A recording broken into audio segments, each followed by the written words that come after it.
Alright, welcome back to the Real Guy Garage.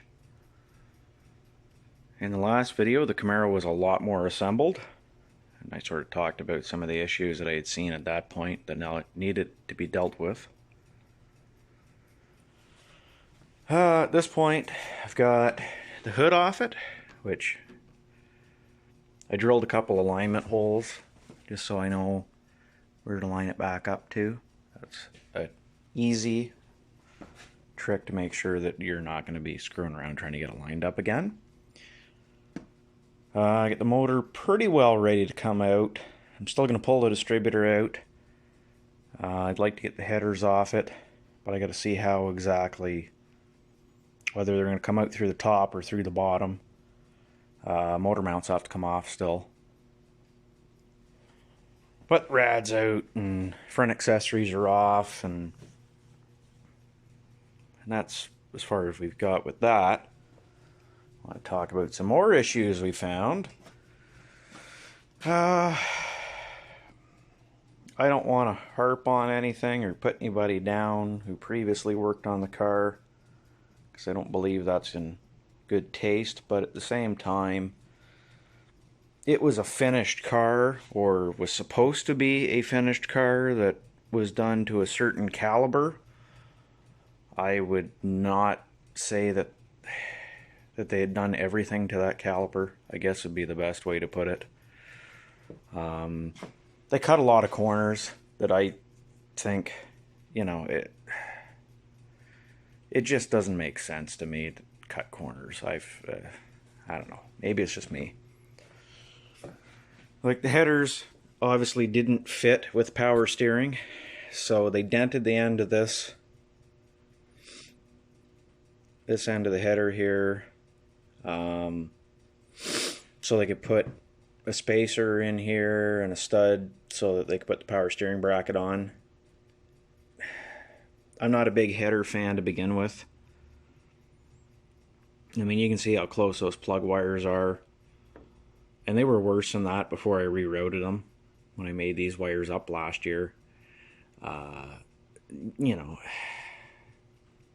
everything, and I mean everything on this motor that I haven't had off it yet. Like the valve covers, there's no silicone on the valve covers. There's no silicone on the oil pan gasket, because I've had that stuff off and I've done the job properly. I'm not a fan of putting silicone in place of a gasket. That's not the right way to do the job. You know, like up here on the water neck, they've got both sides of the gasket coated in blue gasket maker, and I can already tell you by how spongy the end of this gasket is that it must have been leaking, plus there was already coolant on the intake. I can see the blue gasket maker around the intake everywhere. They've got everything I pulled off the motor so far has had blue gasket maker just absolutely caked on every gasket. I don't understand why guys do that. Because if both sealing surfaces have been properly cleaned and are not pitted or damaged, it's not going to leak. When the body shop did the car, I'm finding a whole bunch of stuff that they half-assed. Like, they had the fenders and everything off. They put them back on and then painted them. And when they did, they just masked the inner fenders, because they painted the inner fenders before they put it together. So you got stuff like this where they painted right over hoses and everything. Same thing over on this side. They took everything on the firewall here and they just bombed it all in black. And I mean, you can see here that where the top of the master cylinder cover here is peeling, it's the correct cadmium coating. So they painted over the correct coating. I mean, up here, I mentioned it before, they didn't even attempt to paint the top of the firewall. So it's just a lot of little things like that. So this piece of weather strip at the top of the hood, 2 clips hold it down to the cowl. Rather than remove the 2 clips or even mask it, they painted over it. It just So many little things. Inside the car here. So they put new door panels on the car. And they put the old door handle bezels back on that are pitted all to crap. I mean, it's a no-brainer to me. You know, they, rather than take anything off, they masked around frickin' everything. So they masked off a weather strip that's no good. You know, it's all cracked and split and coming apart. I don't know. So that's not... Anyway, I don't want to harp on that forever. It had one chrome alternator bracket. Nothing else was chrome. They didn't paint the water pump. It had one new rad hose, the upper, because it's easy to get to. The lower rad hose was very, very dried out and nasty. I found the rad was leaking up here at the top corner. Of course, I mentioned these hoses. They are so hard and dried out, it's not even funny. What else we got here? I got more parts laying up here that come off the car. Oh, there's that Holly. Yeah, there's that stuff. So I slid under the car here tonight. The intention of pulling the drive shaft out. And I found more work for myself is basically what I found. Not that I'm too particularly surprised. There's a piece of weather strip sticking out that I also have to deal with. As you see, I do not have a hoist. As much as I'd like one. Let me grab my light here. So let's have a look here. So there's long tube headers, which is fine and well. They ran dual exhaust on the car. Again, fine and dandy. But here's where it's I'm starting to see things I wish I hadn't seen. So up here, you'll see this bracket coming off the subframe. So what that's actually for is you'll see there's your shift fork right there and the rod coming out to it. And I'm going to try and make sure I get a half decent view of it here for you. So what this is for, this goes up to the steering column. Now we had this where I found out about this problem when we first bought the car, and I went to safety it. Because here in Ontario we have to do a vehicle safety in order to put the vehicle on the road. Which basically means the vehicle has to be checked to make sure it's fit for the road. So when they put the headers on here, I'm guessing that the issue they found was a clearance issue with the rod for this. So what this does is, you'll see there's a rod that runs up here, and that goes to the steering column. Now this is very similar to what column shift control would look like. So as you would shift into reverse, this rod would go up, and it would twist the steering column, because that's how you actuate the reverse lights on this car.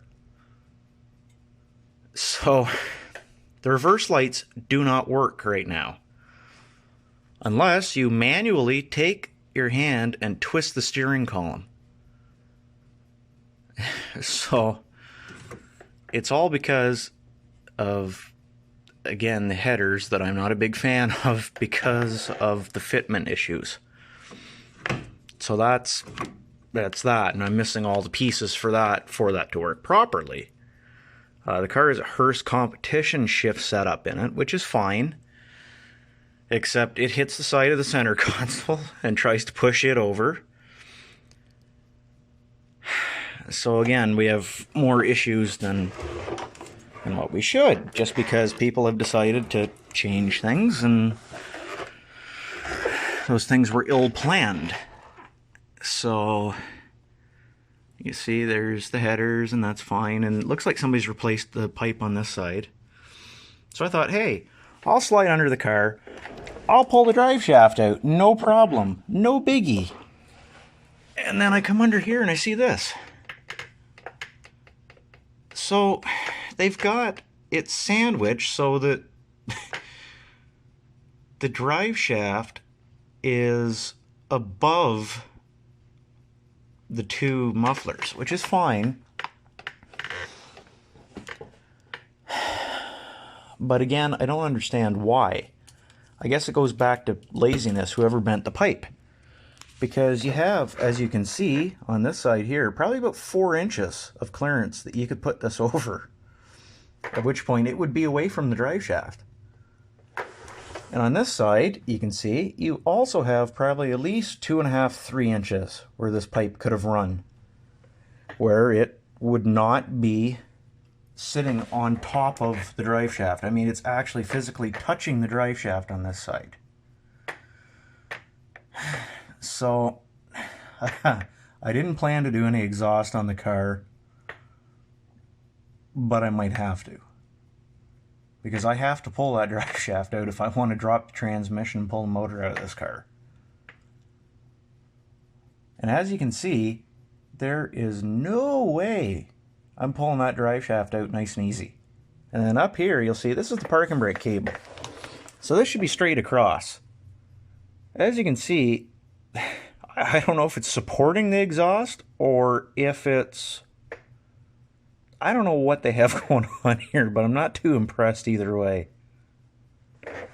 And then they've got the mufflers so low on this car that you'll see this one here's got an actual gouge out of it. This one here is dented all to hell. And that's not a new problem, judging by the way it's all ground down here.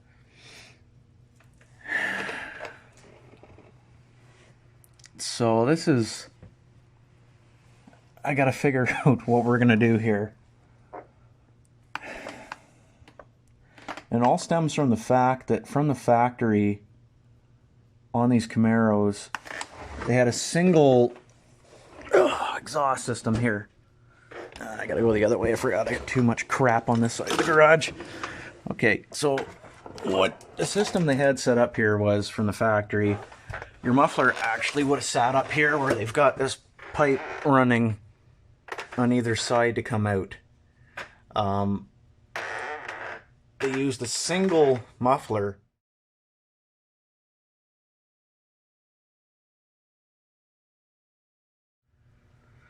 And I'll see if I can get a picture of a diagram of the exhaust system so you can see what I'm talking about, how it would have been routed.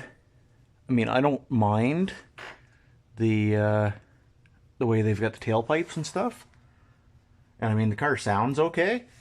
But, as I said, that's kind of an issue. Yeah, I just...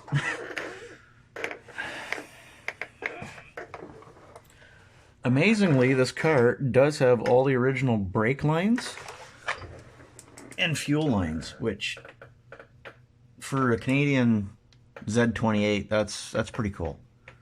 And then if you look up under here, underneath everything, all the original primer is actually still on the floor pans underneath all the undercoat, which part of that is us contributing to, and then part of it was already there. But yeah, it's pretty good overall.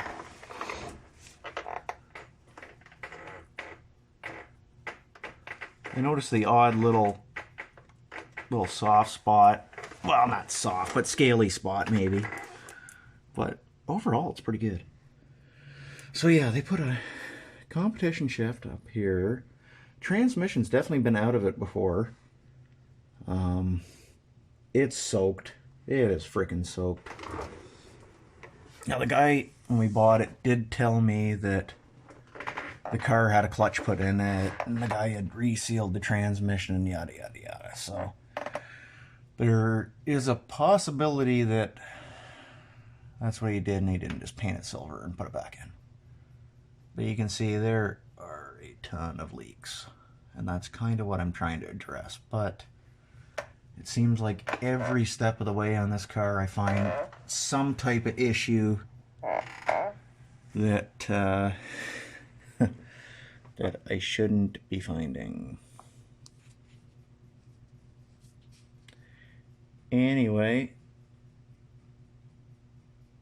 I will talk to you soon. Enjoy.